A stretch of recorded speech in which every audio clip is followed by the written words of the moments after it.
Hello and welcome to BiQules. So we are starting with a new topic that is DNA replication.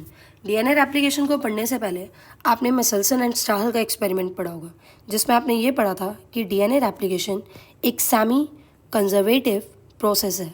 अब यहाँ पर semi conservative का क्या मतलब है? DNA को जब आप देखते हो तो यहाँ पर दो स्ट्रैंड्स हैं और ये दोनों स्ट्रैंड्स रेप्लिकेशन के टाइम पर सेपरेट होंगे, टेम्पलेट की तरह यूज़ होंगे और इनके सामने एक नया DNA का स्ट्रैंड बन जाएगा। अब जब आप ये न्यूली फॉर्म डीएनए को देखोगे तो आपको इसमें हाफ डीएनए ऐसा मिलेगा जो बिल्कुल पेरेंटल टाइप है यानी कि ओरिजिनल डीएनए जैसा है और हाफ ऐसा होगा जो न्यूली फॉर्म्ड है। मतलब कि आधा डीएनए बिल्कुल पेरेंटल टाइप है यानी हाफ इन्फॉर्मेशन कंजर्व हुई है, इसीलिए इसको सेमी कंजर्वेटिव बोलते हैं। उसके अलावा आप यहाँ पर ये पढ़ोगे कि डीएनए रेप्लिकेशन एक सेमी डिसकॉन्टीन्यूअस प्रोसेस है। सेमी डिसकॉन्टीन्यूअस मतलब यहाँ पर एक स्ट्रैंड तो कॉन्टीन्यूअस वे में बनेगा और एक डिसकॉन्टीन्यूअस वे में यानी टुकड़ों में बनेगा, इसीलिए इसको सेमी डिसकॉन्टीन्यूअस बोल रहे हैं। लेक्चर के एंड तक आपको सेमी डिसकॉन्टीन्यूअस का मतलब और क्लियरली समझ में आ जाएगा। फिर दूसरा आप क्या पढ़ रहे हो कि डीएनए रेप्लिकेशन हमेशा एक स्पेसिफिक सीक्वेंस में होगा और वो सीक्वेंस होगा 5 प्राइम से 3 प्राइम। डीएनए रेप्लिकेशन को पढ़ने से पहले कुछ एंजाइम्स के बारे में पढ़ना ज़रूरी है और ये एंजाइम्स कौन से हैं? पहला एंजाइम है डीएनए पॉलीमरेज। डीएनए पॉलीमरेज जो कि मेन एंजाइम है जो डीएनए की रेप्लिकेशन में हेल्प करवा रहा है, इसको हम डीएनए डिपेंडेंट डीएनए पॉलीमरेज भी बोल रहे हैं। क्यों? क्योंकि ये डीएनए के एक स्ट्रैंड को देखकर ये एंजाइम सामने नया स्ट्रैंड बनवा रहा है, मतलब डीएनए पर ही डिपेंड होकर डीएनए का नया स्ट्रैंड बनवा रहा है। अब यहाँ पर डीएनए पॉलीमरेज की कुछ खास बातें हैं। पहली बात तो ये जो पॉलीमराइजेशन करवाता है ये काफ़ी फास्ट रेट पे करवाता है। आई होप आपको पॉलीमराइजेशन का मतलब पता होगा। देखो, आपको ये पता होगा कि डीएनए में कॉम्प्लीमेंट्री रूल होता है। कॉम्प्लीमेंट्री रूल क्या है? ये कह रहा है कि जहाँ जहाँ पर एडेनिन होगा सामने हमेशा थाइमिन लगेगा और ये आपस में डबल बॉन्ड के थ्रू जुड़ेंगे, और जहाँ जहाँ पर ग्वानिन होगा सामने हमेशा साइटोसिन लगेगा, ये ट्रिपल बॉन्ड के थ्रू लगेंगे। सपोज ये एक डीएनए का स्ट्रैंड है, डीएनए पॉलीमरेज, इसके ऊपर जो N2 बेसिस लगे हुए हैं, सपोज यहाँ लगा हुआ है ATGC, इनको रीड करेगा और नया स्ट्रैंड कैसे बनवाएगा? ए के सामने टी लगा दिया, टी के सामने ए, जी के सामने सी और सी के सामने जी। तो ऐसे करके ये नए N2 बेसिस लगवा कर एक नया स्ट्रैंड बनवा रहा है और इसी चीज़ को हम बोल रहे हैं पॉलीमराइजेशन। तो ये जो N2 बेसिस ऐड करवाता है ये काफ़ी हाई स्पीड पे करवाता है, काफ़ी फास्ट रेट पे करवाता है। कितने फास्ट रेट पे? तो लगभग 1 सेकेंड के अंदर ये 2000 बेस पेयर ऐड करवा देता है। अब ये इतनी स्पीड है कि अगर आप देखो इकोलाई का डीएनए जिसमें 4.6 × 10⁻⁶ बेस पेयर है, यानी कि मिलियंस में बेस पेयर है, तो डीएनए पॉलीमरेज सिर्फ और सिर्फ 38 मिनट्स लेता है इस पूरे डीएनए को रेप्लिकेट करवाने में। दूसरा इसका फ़ायदा क्या है कि इसकी हाई डिग्री ऑफ एक्यूरेसी है। एक्यूरेसी मतलब ये जो भी काम कर रहा है बिल्कुल सही तरीके से कर रहा है, कुछ भी मिस्टेक्स नहीं कर रहा है। मतलब ये जो ATGC को देखकर ये सामने न्यूक्लियोटाइड्स ऐड करवा रहा है, ये बिल्कुल करेक्ट सीक्वेंस में ऐड करवा रहा है, क्योंकि अगर कोई भी मिस्टेक हुई तो यहाँ पर म्यूटेशंस हो जाएंगी और म्यूटेशंस की वजह से आपको पता है कि कितने हार्मफुल जेनेटिक डिसऑर्डर्स हो सकते हैं। ठीक है, फिर इसके बाद जो हम एंजाइम पढ़ते हैं वो है हमारे पास हेलिकेज। हेलिकेज क्या करेगा? अनवाइंड करेगा डीएनए के स्ट्रैंड को। कैसे? हाइड्रोजन बॉन्ड को तोड़वाकर। अभी आपने पढ़ा कि डीएनए जब रेप्लिकेट होता है, अभी मैंने आपको बताया ना सेमी कंजर्वेटिव मोड में कि डीएनए जब रेप्लिकेट होना होता है तो ये दोनों स्ट्रैंड सेपरेट होते हैं। ये सेपरेट कैसे होते हैं? इनके बीच में हाइड्रोजन बॉन्ड लगे हुए हैं। अब यहाँ पर हेलिकेज आएगा, हेलिकेज क्या करवाएगा? इन हाइड्रोजन बॉन्ड को तोड़वाएगा और ये स्ट्रैंड ओपन हो जाएगा। ओपन हो जाएगा कैसे? ये एक वाई शेप स्ट्रक्चर ले लेगा जिसको हम बोल रहे हैं रेप्लिकेशन फोक। देखो यहाँ पर अगर ये हेलिकेज काम कर रहा है तो ये स्ट्रैंड खुलते जाएंगे। ठीक है, आई होप ये आपको क्लियर हो चुका होगा। आगे देखते हैं। हेलिकेज के बाद यहाँ पर क्या है? SSBP। SSBP क्या है? Single strand binding protein. ये क्या करता है? ये प्रिवेंट करता है स्ट्रैंड्स की रीजॉइनिंग। कैसे प्रिवेंट करता है? ये देखो, जैसे ये एक डीएनए है, ठीक है, ये हो गया 3 प्राइम से 5 प्राइम और ये हो गया 5 प्राइम से 3 प्राइम। अब यहाँ बीच में हाइड्रोजन बॉन्ड लगे थे, हेलिकेज ने आकर इन हाइड्रोजन बॉन्ड्स को तोड़वा दिया, तो ये डीएनए ऐसे ओपन हो गया, एक वाई शेप स्ट्रक्चर बना लिया जिसको रेप्लिकेशन फोक बोल रहे हैं। पर यहाँ पर अभी भी जो बेसिस लगे हुए हैं, N2 बेसिस लगे हुए हैं, ये आपस में कॉम्प्लीमेंटरी है। A है तो सामने T है, G है तो C है, C है तो G है। अब ये जो बेसिस हैं ये दोबारा से एक साथ मिलकर डीएनए को डबल हेलिकल स्ट्रक्चर बना सकते हैं, जिससे रेप्लिकेशन फिर रुक जाएगी। तो यहाँ पर कुछ एंजाइम्स आते हैं, जिन एंजाइम्स को हम क्या बोलते हैं, SSBP बोलते हैं। SSBP यानी कि सिंगल स्ट्रैंड बाइंडिंग प्रोटीन, जो कि क्या कर रहे हैं, ये प्रिवेंट कर रहे हैं स्ट्रैंड्स की रीजॉइनिंग को। उसके बाद अगला जो हमारे पास एंजाइम आता है वो आता है प्राइमेस। प्राइमेस क्या है? प्राइमेस वो एंजाइम है जो रेप्लिकेशन की प्रोसेस को स्टार्ट करवाता है। कैसे? आरएनए का एक टुकड़ा लगाकर, यानी आरएनए प्राइमर लगाकर। अब ये क्या चीज़ है? देखो, हमने पढ़ा जो मेन एंजाइम है वो है डीएनए पॉलीमरेज, लेकिन डीएनए पॉलीमरेज कभी भी रेप्लिकेशन को स्टार्ट नहीं करवाएगा। रेप्लिकेशन को स्टार्ट करवाने के लिए यहाँ पर प्राइमेज आएगा, प्राइमेज जिसको हम आरएनए पॉलीमरेज भी बोल रहे हैं। आरएनए पॉलीमरेज क्या करेगा? यहाँ पर प्राइमर, आरएनए प्राइमर यानी आरएनए का एक छोटा सा टुकड़ा लगवाएगा। जो छोटा सा टुकड़ा क्या करेगा? रेप्लिकेशन को स्टार्ट करवाएगा। जैसे ही यहाँ प्राइमर लग जाएगा, फिर डीएनए पॉलीमरेज भाग कर आ जाएगा और आगे के प्रोसेस को संभाल लेगा, यानी नए न्यूक्लियोटाइड्स ऐड करवाकर यहाँ पर स्ट्रैंड बनवा देगा। उसके बाद जो अगला एंजाइम है वो है टोपोआइसोमरेज। टोपोआइसोमरेज का काम है कि ये रिमूव करता है सुपर कोइलिंग को। देखो, सुपर कोइलिंग क्या है? जब आप घर में किसी रस्सी को देखते हो, इस रस्सी के 2 स्ट्रैंड्स को आप खोलने की कोशिश करोगे तो ऊपर की तरफ में कोइलिंग काफ़ी ज़्यादा हो जाएगी, यानी टेंशन क्रिएट हो जाएगी। इस सुपर कोइलिंग को रिमूव करता है टोपोआइसोमरेज। यूकैरियोट्स के केस में हम टोपोआइसोमरेज बोलते हैं, और प्रोकैरियोट्स के केस में ऐसा ही एक एंजाइम है जिसको हम गायरेज बोलते हैं। आई होप आपको ये क्लियर हो रहा होगा। उसके बाद देखो, जो लास्ट एंजाइम हमने यहाँ पढ़ना है वो है डीएनए लाइगेज। अभी के लिए आप याद रखो कि डीएनए लाइगेज, जिसको हम मोलिक्यूलर ग्लू भी बोलते हैं, इनका काम क्या है कि जब हम पूरा प्रोसेस पढ़ लेंगे हमें पता चलेगा कि कुछ फ्रैगमेंट्स बनती है जिनको ओकाजाकी फ्रैगमेंट्स बोलते हैं। इन ओकाजाकी फ्रैगमेंट्स को ज्वाइन करवाने का काम डीएनए लाइगेज करता है। आई होप ये 6 एंजाइम्स के बारे में आपको क्लैरिटी मिल गई होगी।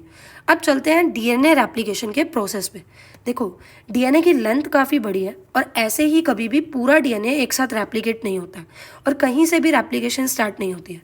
रेप्लिकेशन एक यूनिक पॉइंट पे स्टार्ट होता है जिसको हम बोलते हैं ओआरआई साइट या फिर ओरी site, origin of replication site. ये ऐसे सीक्वेंसेस हैं जहाँ एडेनिन और थाइमिन के रेसिड्यूज ज़्यादा होंगे। क्यों? क्योंकि हमने इस डीएनए को अनवाइंड करवाना है। अनवाइंड कैसे करवाना है? हाइड्रोजन बॉन्ड को तोड़वाकर। अगर कहीं पर ए और टी है तो 2 हाइड्रोजन बॉन्ड लगे हैं, अगर कहीं पर जी और सी है तो 3 लगे हैं। 2 हाइड्रोजन बॉन्ड को तोड़ने के लिए कम एनर्जी चाहिए, तो ओआरआई साइट्स भी वही साइट्स हैं जहाँ पर 80 रीजन्स ज़्यादा होंगे, 80 रेसिड्यूज ज़्यादा होंगे। प्रोकैरियोट्स की बात करें तो उनमें सिर्फ सिंगल ओआरआई साइट होती है। क्यों? प्रोकैरियोट्स का जो डीएनए है वो सर्कुलर है और यहाँ पर सिंगल ओआरआई साइट होगी। और लेकिन यूकैरियोट्स की बात करें तो इनका लीनियर डीएनए है, और लीनियर डीएनए तो यहाँ पर मल्टीपल ओआरआई साइट्स होंगी। पहला जो काम था वो था ओआरआई साइट्स को पहचानना।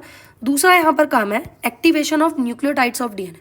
देखो, आपने फर्स्ट लेक्चर में ही पढ़ा था न्यूक्लियोटाइड्स क्या होते हैं। न्यूक्लियोटाइड्स क्या है? कोई भी पेंटोस शुगर है, उसके साथ N2 बेस लगा हुआ है और उसके साथ क्या लगा हुआ है? एक फॉस्फेट। इस पूरे स्ट्रक्चर को हमने क्या बोल दिया? न्यूक्लियोटाइड बोल दिया।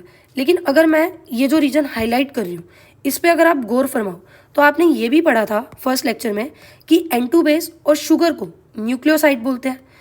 N2 बेस शुगर और फॉस्फेट को तो न्यूक्लियोटाइड बोल रहे हैं, पर N2 बेस और शुगर को हम न्यूक्लियोसाइड बोल रहे हैं। तो इसको इस नज़रिए से भी तो देखा जा सकता है कि न्यूक्लियोसाइड के साथ एक फॉस्फेट लगा, यानी इस न्यूक्लियोटाइड को मैं प्यार से न्यूक्लियोसाइड मोनोफॉस्फेट भी बोल सकती हूँ।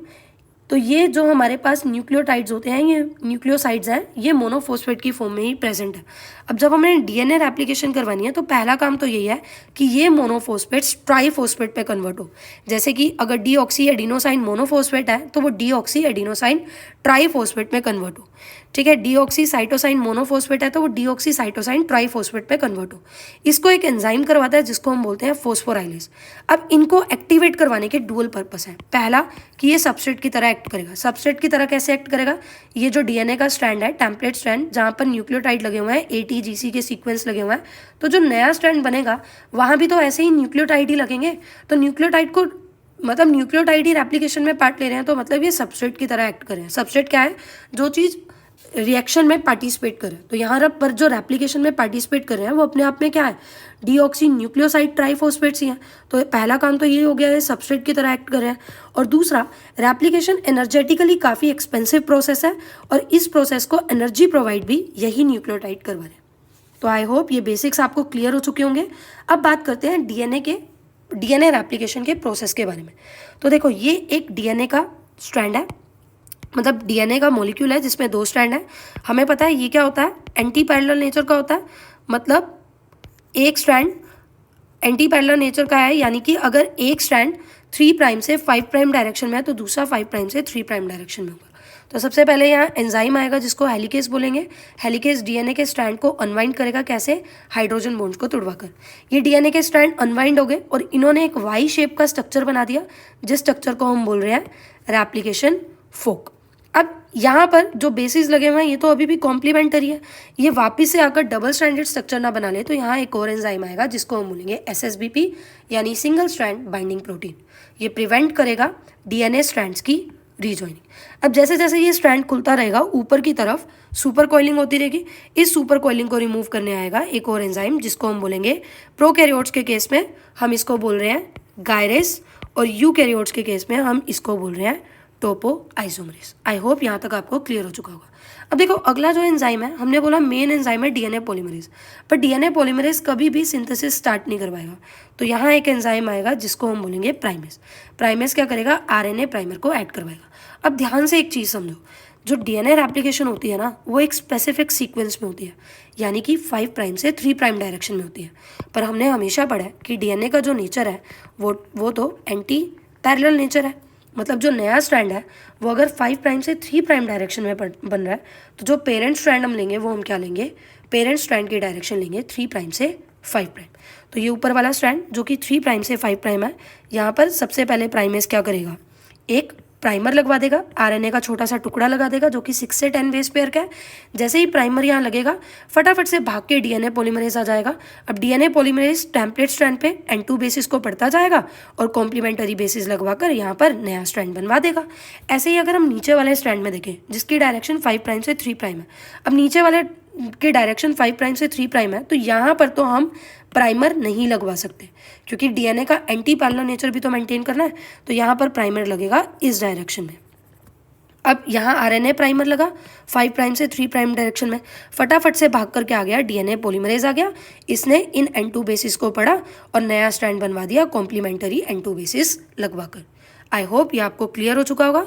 तो यहाँ नीचे वाले स्ट्रैंड में भी डीएनए बन गया। अब यहाँ पर ये काम खत्म नहीं होता है।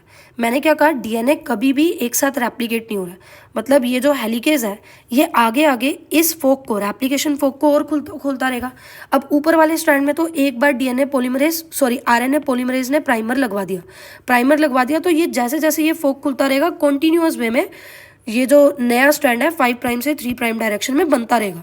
लेकिन नीचे वाले स्ट्रैंड में देखो हमने आरएनए प्राइमर यहाँ लगवाया था इस पोजीशन पर अगर स्ट्रैंड पीछे भी और खुलता जा रहा है तो पीछे की तरफ डीएनए सिंथेसिस कैसे होगी, तो यहाँ पर दोबारा से आरएनए प्राइमर लगेगा, आरएनए का छोटा सा टुकड़ा लगेगा, फिर भाग के डीएनए पॉलीमरेज आएगा और फिर 5' से 3' डायरेक्शन में सिंथेसिस करवाएगा। मान लो स्ट्रैंड और पीछे भी खुल गया तो दोबारा से क्या करना पड़ेगा, दोबारा से आरएनए पॉलीमरेज एक प्राइमर ऐड करवाएगा, है ना, फिर भाग के डीएनए पॉलीमरेज आएगा और ये स्ट्रैंड को सिंथेसाइज करवाएगा। तो हम क्या देख रहे हैं कि ऊपर वाला स्ट्रैंड तो जैसे जैसे खुलता रहेगा कॉन्टिन्यूअस वे में डीएनए का नया स्ट्रैंड बनता जाएगा, पर नीचे वाले स्ट्रैंड में जो डीएनए बन रहा है वो डिसकॉन्टिन्यूअस वे में बन रहा है। तो ऊपर वाला स्ट्रैंड जिसमें कॉन्टिन्यूअस वे में बन रहा है उसको हम बोलेंगे लैगिंग स्ट्रैंड, और नीचे वाला स्ट्रैंड जिसमें डिसकॉन्टिन्यूअस वे में बन रहा है उसको हम बोलेंगे ऊपर वाला स्ट्रैंड जिसमें कॉन्टिन्यूअस वे में बन रहा है उसको हम क्या बोल रहे हैं, उसको हम बोल रहे हैं लीडिंग स्ट्रैंड, और नीचे वाला स्ट्रैंड जिसमें डिसकॉन्टिन्यूअस वे में बन रहा है उसको हम बोल रहे हैं लैगिंग स्ट्रैंड। ये जो टुकड़े बनेंगे डीएनए के, ये जो फ्रैगमेंट्स बनेंगी इनको हम क्या बोलेंगे, ओकाज़ाकी फ्रैगमेंट बोलेंगे। जिस साइंटिस्ट ने इस चीज़ को डिस्कवर किया उसी के ऊपर नाम है ओकाज़ाकी फ्रैगमेंट। अब देखो हर जगह यहाँ पर क्या होगा, आरएनए का प्राइमर होगा, आरएनए का टुकड़ा होगा, इन प्राइमर को रिमूव करवाएगा डीएनए पॉलीमरेज ही इन प्राइमर को रिमूव करवाएगा और जो गैप्स होंगे गैप्स को फिल करेगा नए न्यूक्लियोटाइड्स ऐड करवाकर। और लास्टली ये जो ओकाज़ाकी फ्रैगमेंट है ये जोड़ी जाएंगी मॉलिक्यूलर ग्लू के थ्रू जिसको हम बोल रहे हैं डीएनए लाइगेज। तो डीएनए लाइगेज क्या